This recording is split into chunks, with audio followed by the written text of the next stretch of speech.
If you're away from home when an emergency occurs, your vehicle can be one of your most valuable assets. Not only can it allow you to travel faster and carry more equipment, but it can also provide shelter from wind and rain, protection from some limited threats to your safety, and electricity for communication devices. So although we need to be prepared to abandon our car in the event of some major mechanical failure, we also want to put some effort into preserving its function when relatively minor problems occur. The equipment that I keep to achieve this goal is mostly stored in this plastic tub, which I keep in place with two 2x4s. Inside the tub, we have our main car bag, which is just an old Adidas gym bag that I've had forever. Attached to one of the strap's buckles is an old Leatherman pouch in which I actually keep a cheap Gerber mini tool.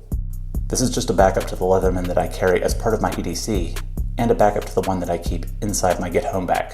Inside the bag, I've packed the kit so that all of its contents can be accessed without having to dig underneath other items. With one exception, the jumper cables. These jumper cables are 6 gauge and 12 foot in length. Jumpers of a heavier gauge will take less time to charge a dead battery, and longer jumpers will make accessing the dead battery easier in tight quarters. Just steer clear of cheap jumpers with less than 6 gauge cable, which have a tendency to melt under even routine use. In the center of the bag, I carry about 50 yards of olive drab military spec duct tape, a little over 60 feet of electrical tape, and 2 small tubes of superglue.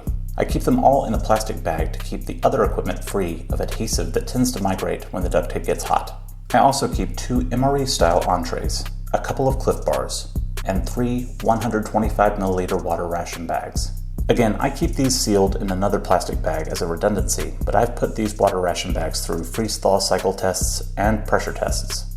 They usually perform very well. For safety, I keep a pair of safety glasses that can fit over my normal glasses, a high-vis vest with reflector strips, some cheap leather gloves, an LED signaling device that can attach to cars with either a magnet or a hanger, as well as 3 chemical road flares.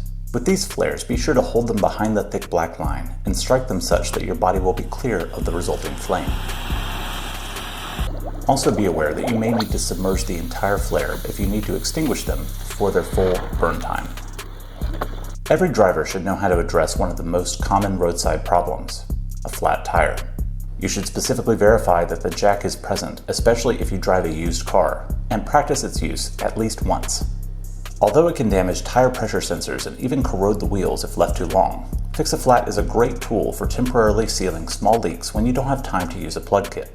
I keep an extra large version so that it can inflate the tire after the repair is complete. For larger leaks or even just a more permanent fix, carry a plug and patch kit. Although other tire-related skills like rebeating a tire require a wheel to practice, you can practice plugging a tire with only the tire itself. Just stop by a shop that replaces tires and ask if you can take a used one. They will likely give you as many as you'd like for free. But for those times when the damage is just too significant, there's also your spare tire. I try to check my spare tire's pressure every 2 to 3 months since a flat spare does me little good. If I ever need to use it, I know the 50-50 rule for driving on a spare. Drive no further than 50 miles and no faster than 50 miles per hour. Although I carry a piece of plywood to provide a stable base for my scissor jack, these jacks are still too unstable to use if you need to work underneath low clearance cars. If you have the space, you could carry bulky jack stands for this purpose, but I prefer to use a curb on a flat stretch of road or parking lot to give me a few extra inches of clearance. This can be especially helpful when you're trying to repair a leak in a lower radiator hose. Just be sure to chock your wheels whenever you're working on your vehicle, using chocks that are rated for the weight of your vehicle and for the size of your tires.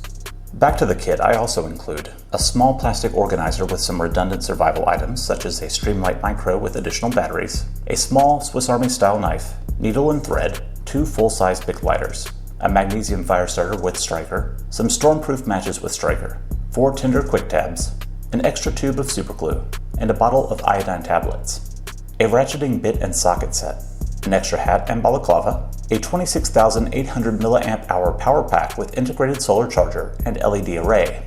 In another organizer, I keep 2 green chem sticks, a magnetic LED flashlight, a charger that fits devices that use USB micro, USB-C, and the iPhone connector, as well as a wall charging block, a cheap backup headlamp, and a pack of 4 AAA batteries. For a fixed blade knife, I carry a K-bar.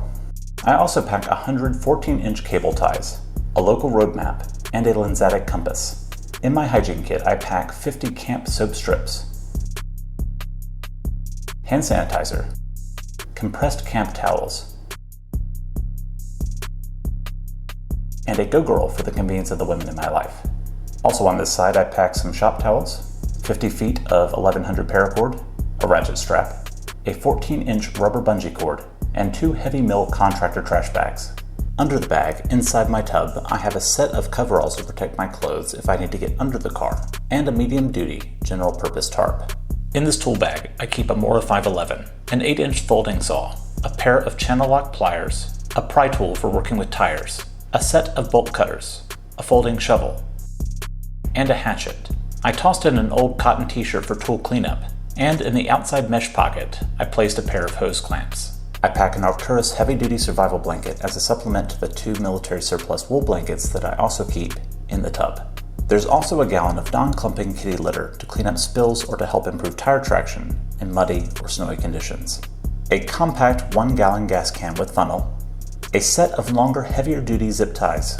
Finally, I pack just under 2 gallons of water. I choose these heavier plastic Nestle bottles so that they will resist the stress of winter's freeze-thaw cycle. Additionally, I removed 10% of the bottle's water, since water increases in volume by 9% when it freezes. In between the tub and the bumper, I pack an ice scraper and full-sized umbrella. My get-home bag, boots, rain jacket, and fire extinguisher are all packed tightly but accessibly on the side. Inside the cabin, secured to the seatbelt in the center of my back seat, is my medic bag. Its contents may be the subject of another video, but what I want to show here is that the 2 Softy wide tourniquets are accessible to the driver and passengers. In the center console, I pack an Altoid survival kit, another flashlight, a Swiss Army style knife, and a magnesium fire starter. I also keep a couple of Cliff Bars and a Write in the Rain notebook with mechanical pencil in here. On my visor, I have a few dollar bills and quarters for parking, an extra ID card, my vehicle registration, a regional map that complements the local map that I also carry. Also attached is the Rescue Me escape tool that contains an automatic center punch for breaking side windows when doors are jammed, and a razor for cutting seatbelt straps. In the glove box, in addition to prescription sunglasses and the owner's manual, I use an organizer pouch to store a few pens and pencils, a USB drive, a couple of audio adapters, a pair of earbuds, a charging cable and cigarette lighter adapter, hand lotion and Lysol spray for when I'm returning from the hospital, and a few surgical masks and nitrile gloves. On the USB drive, I run a program called Portable Apps. This allows you to use many useful programs on a borrowed computer without having to install any software.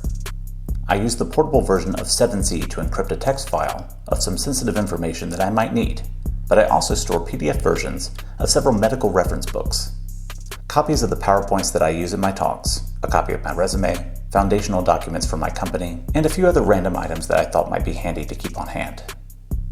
Alright, that was a ton of stuff to fit into my tiny car, but did I miss something? Is there something that you would remove? Let me know in the comments below.